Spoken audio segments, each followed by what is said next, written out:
Hey everyone, and welcome to the Ask Nicole weekly live stream, where I talk about things related to tech and marketing as it relates mainly to small business. But if you have a big business, it could apply there too. So my name is Nicole Willette. I own Breaking Even Communications, which is an online marketing company, and been in business for about 14 and a half years and worked with a variety of clients in that time. And so these different issues come up. And I've had this particular topic on the list for a while because I think it's something that applies to more people than we think it does. And as I looked into it, I realized there was actually more options to deal with this issue than I thought there was. So there's many of reasons that, we run businesses, right? And if we're marketing ourselves online, we have profiles set up on various social media platforms. And there's a variety of reasons that you would want to put your actual picture on as the face of the company on your social media profiles or other places like that. And I'll just give a couple of examples. So, one of my clients actually left a pretty abusive relationship and she runs her business under a pseudonym. And so she doesn't want to obviously use her face in the pictures because that could jeopardize her safety and, frankly, her peace, right? So that works really well for her. Another one of my colleagues, he just doesn't want to put his picture online. He's a private person and he doesn't want to put his photo online. And when we signed up to run a business, we understood that we would have to promote it online, but sometimes we don't necessarily want to put our picture front and center.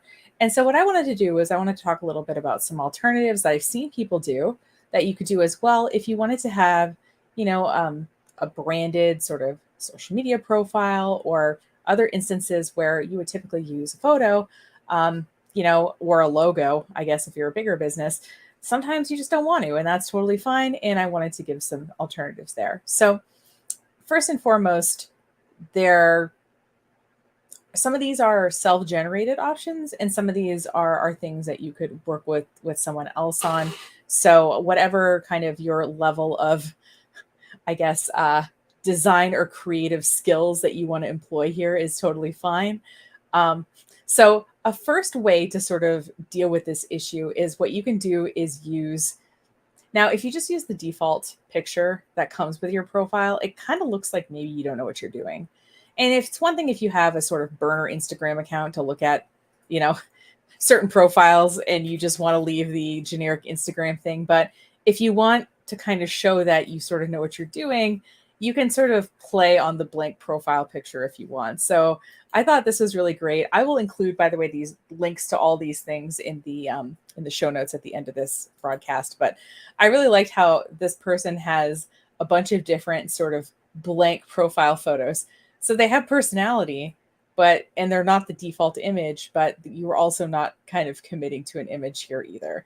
Now, obviously, some of these are more playful than others, but the point being is that you can play off of, whatever generic picture the account provides. Facebook has like the kind of gray background with the outline of the person, looks like a guy.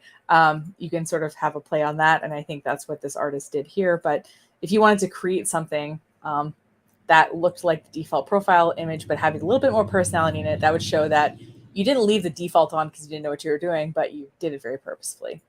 Now, the second option is something that it's one of those things where sometimes I ask my 11-year-old niece, like, is this still cool? And she assures me that Bitmoji is still cool.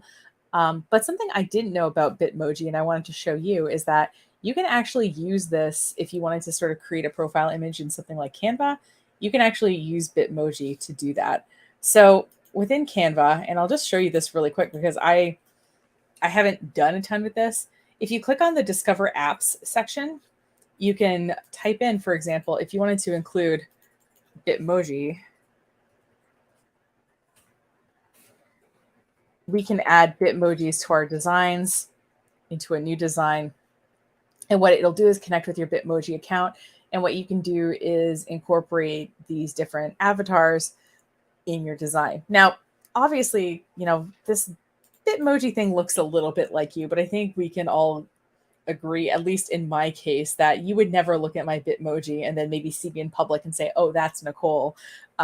It looks a little bit like me. It has brownish hair like me and it has brown eyes like me, but like it's not something you would necessarily associate with me. So it looks enough like me to seem friendly, but it doesn't look exactly like me that you would be able to, I don't know, use the image to find my actual identity online or something like that. And what I'll do too, there's I'll link to a YouTube video that goes through exactly how to set this up. I found it as part of my research, and I'll just put it in the notes rather than play it here. And you can check out that creator for some more content of how to do other things with Canva, because they definitely have some. The second thing that you can do, it also involves Canva, but it works a little bit differently, is rather than using Bitmoji, there's a pretty great stock library in Canva, and it definitely improves all the time. And what you can do here is you can actually use one of their illustrations. And some of the illustrations actually let you change the colors of the illustrations, or let you do things like change the hair color or the skin tone or something like that. So, you just look for, like woman or something in the, hold on, let me just show you. I was like starting to explain it, and I thought, well, we do have this shared screen situation. So what I can do here is go in elements and look up, if I want a picture of a woman, right? And so let's say this one's going to work. I mean, it's not really going to work, but I can actually, nope, that's not it. I'm completely blanking on this, but you can actually have these different images where you can change the hair color and stuff like that. You know what? That's not the right one. Let's see here. There we go. This is one of them. There might be a way in Canva, and I haven't actually figured it out yet, where like you can search by image and change it. So like, let's say I don't have black hair, I have brown hair. I could actually pull in the actual color of my hair if I wanted to. Actually, I don't know if my hair color is, let's just say I had pink hair. That's way more fun, actually. I kind of want pink hair now. So anyway, you could design something and use something like this if you wanted to sort of represent yourself, but didn't necessarily want to use, something that was just built into Canva automatically. There are those, like I said, features that let you like lightly customize, the colors that things are and things like that. So there's also, I found another video of exactly, kind of how to do this a little bit more detail. I'll include that in the show notes as well. But yeah, so there's a way to be personal without, using a photograph of yourself, always. Now, a third thing that I've wanted to do for a while, because I think it would be fun, is if you find an artist that you like or a creative, you can have them like do a custom sort of drawing of you.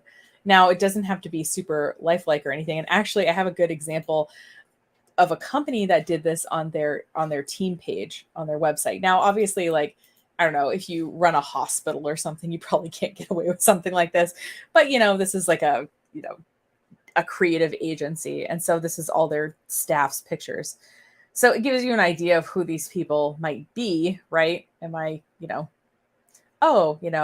Francesca has glasses and Emily has, it gives you a little bit of them personally without it being, again, something that would necessarily give away an identity if you didn't want to do that.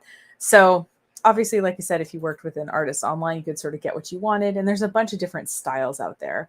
Some that are more that style I showed you where we changed her hair to pink. That's a little bit more of the sort of girl boss illustration, a little bit more of this, which is sort of like game avatar. There's a ton of different styles of drawings out there. And you could definitely find an artist to sort of create a visual representation of you that represents you without being a photograph. So, and then a fourth one I've seen a lot is obviously if you have a signature product or something like that. So for example, if, I don't know, I made coffee mugs and we had like this coffee mug that was our best seller, I could use that as my profile image. People would recognize it. They see the product. That's our signature product that we're known for. So it is a good stand-in for us. So that could definitely also work, I think, especially if, you have a product or a creative type business, a little bit better than, I don't know, a generic photo of, I don't know. I went to the eye doctors this morning, so I'm thinking of eye doctors, a generic picture of a of an eye chart or something like that. That would not work as well, but yeah, you could do that. And then a fifth thing that, by the way, I don't actually think you should do, but I just wanted to let you know existed, is there's this whole group of websites that have AI generated faces. and they actually look like pretty realistic. I mean, some of them don't, but I just wanted to share this. Like, I don't think actually using a fake picture is it, but like, let's say I wanted to just browse some photos and I wanted, let's see, I could pick natural or beautified. So let's say that I wanted to pick a woman. Um, I like how there's adult, young adult, and middle aged. I picked middle aged when I first did this, and I was like, oh, I have a different idea of middle aged than these people do. And then let's say I wanted brown eyes. Anyway, so, and I'm just going to hit apply. So what's crazy is none of these people exist. This is all AI generated. And like, obviously, some of these faces look a little bit more realistic than others, but it's kind of interesting that you could sort of have a visual stand in for you that looks like a picture, but isn't actually a picture. Like I said, I don't necessarily recommend doing this. I mainly just wanted an excuse to share that because I thought it was kind of cool that that option existed. And maybe you're, I don't know, working on a project for class or something, or and you want to like make an avatar and you can picture the person. You could actually make a pretty realistic face using a program like that. The website is generated.photos. I'll put it on the screen for a second, but I'll also clearly include it in the show notes. So all this to say is that you do have options besides using a headshot, or something like a headshot for your profile. You can have some fun and personality without giving away your identity. And like I said, I think in this day and age, we all kind of understand that there's certain circumstances where people don't want to do that. And I certainly appreciate knowing that there exists stuff like this out there. And I hope you do too. So if you end up doing something like this, feel free to leave a comment. I think it would be really great to see that. And I'm always looking for kind of interesting topics. So if you want to leave a comment on this video, wherever you're watching it, I'll be able to see it. And if you're a little bit more shy or just want to go in a little bit more detail without everyone seeing it, you can use the contact form on my website and I will be able to see it there. So thanks so much for watching. Have a great rest of your day and I will see you next time. Take care. Oh, wait, we have a comment. We have a comment. All right. Before I close out, Shane, I just saw this. What about the use of frames that support causes or changing your profile to match the cause? That's a really great idea too. So you probably noticed on Facebook, kind of when we all got vaccinated and things like that, was like a, vaccinated kind of thing that you could totally add on. Shane says that he's shy. Well, if you have topics, Shane, you can leave them on this video, or you can totally you totally private message me them too. But yes, you can totally use whatever social media profiles, they do allow, depending on which one you're on, they have different frames that you can use on different sites, and you could totally implement those as well. That's a really great suggestion. So thanks everyone for watching. Thanks, Shane, for watching. Have a great rest of your day, and I will see you next time. Take care.